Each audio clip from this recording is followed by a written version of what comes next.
আসসালামু আলাইকুম রহমতুল্লাহ। সুপ্রিয় দর্শক, শহীদ রাষ্ট্রপতি জিয়াউর রহমানের জন্মবার্ষিকী উপলক্ষে তারেক রহমান সুদূর লন্ডন থেকে নেতাকর্মীদের উদ্দেশ্যে একটা ভার্চুয়াল মিটিংয়ে অংশগ্রহণ করেছিলেন এবং সেখানে উনি নেতাকর্মীদের উদ্দেশ্যে কিছু দিক নির্দেশনামূলক বক্তব্য দিয়েছেন।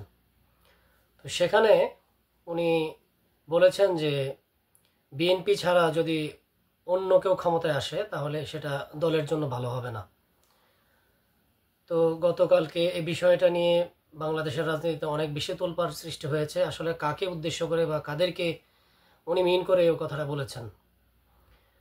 কারণ বাংলাদেশের রাজনীতিতে এই মুহূর্তে তো আওয়ামী লীগ নাই। এই মুহূর্তে যদি বৃহৎ দুটা দল থাকে সেটা হচ্ছে বিএনপি আর হচ্ছে জামাতে ইসলাম।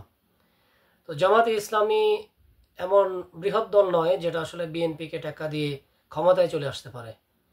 তাহলে জামাতে ইসলাম যদি ক্ষমতায় আসতে না পারে তাহলে আসলে কাদেরকে মিন করে উনি কথা বলেছেন, এটা আসলে বাংলাদেশের রাজনীতিতে গতকালকে খুব বড় ধরনের একটা আলোচনার জন্ম দিয়েছেন। এ বিষয়ে বিএনপির সিনিয়র নেতাদের সাথে যোগাযোগ করার মাধ্যমে যেটা জানা গেছে যে সিনিয়র নেতারা যেটা বলছেন যে আসলে তারেক রহমান যে বক্তব্য দিয়েছেন এটা খুবই ইন্টারেস্টিং।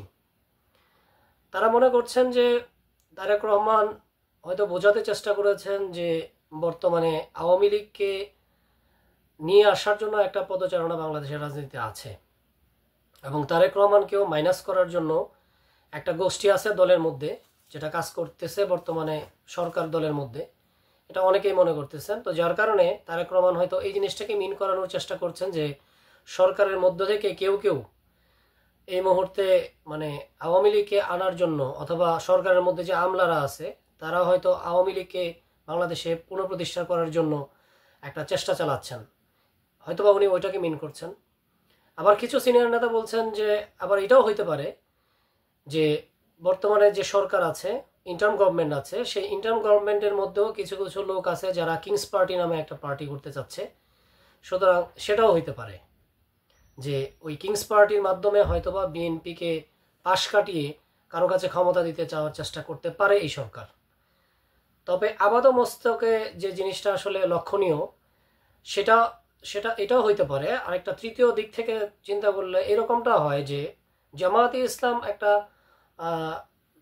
দল, যে দল অন্ততপক্ষে বিএনপিকে বিট করতে পারবে না এটা যেমন সত্যি, কিন্তু জামায়াতে ইসলাম যদি আরও বিভিন্ন ছোট ছোট যারা ইসলামী মনোদল আছে তাদেরকে নিয়ে যদি অংশগ্রহণ করে তাহলে একটা পর্যায়ে হইতে পারে যে বর্তমানে বিএনপির একদম রুট লেভেল পর্যায়ে যে ধরনের অনাকাঙ্ক্ষিত ঘটনাগুলো ঘটছে, তারেক রহমান বারবারই বলছেন যে বিএনপির নেতাকর্মীদের উদ্দেশ্যে যে আগামী নির্বাচন খুব বেশি সহজ হবে এটা ভাবার কোনো উদ্দেশ্য নয়, এটা ভাবার কোনো কারণ নাই যে এটা খুব সহজ হয়ে যাবে।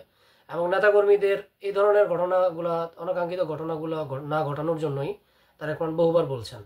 তেমনও হতে পারে যে যদি বিএনপির মানে তৃণমূল পর্যায়ে এই ধরনের ঘটনা ঘটতে থাকে অনাকাঙ্ক্ষিত, এই দখলদারি বাণিজ্য, মামলা বাণিজ্য বা আওয়ামী লীগের যে কাজগুলো করে গেছে জাস্ট হাত বদল হয়ে বিএনপির যারা আছে তারা এখন ওই কাজগুলোই করছে যেগুলো আওয়ামী লীগ করতো, এই ঘটনাগুলো যদি ঘটতে থাকে তাহলে একটা পর্যায়ে হইতে পারে যে মানুষ বিএনপির প্রতি আস্থাহীনতায় ভুগবে এবং জামায়াত ইসলাম যদি একটা বৃহৎ দল গঠন করতে পারে অন্যান্য সমমনা দল নিয়ে তাহলে হতেও পারে ওদের ভবিষ্যতে হয়তোবা জামাতও ক্ষমতায় আসতে পারে এবং এটাকেও হয়তোবা মিন করতে পারে, তবে এটার পার্সেন্টেজ খুব কম।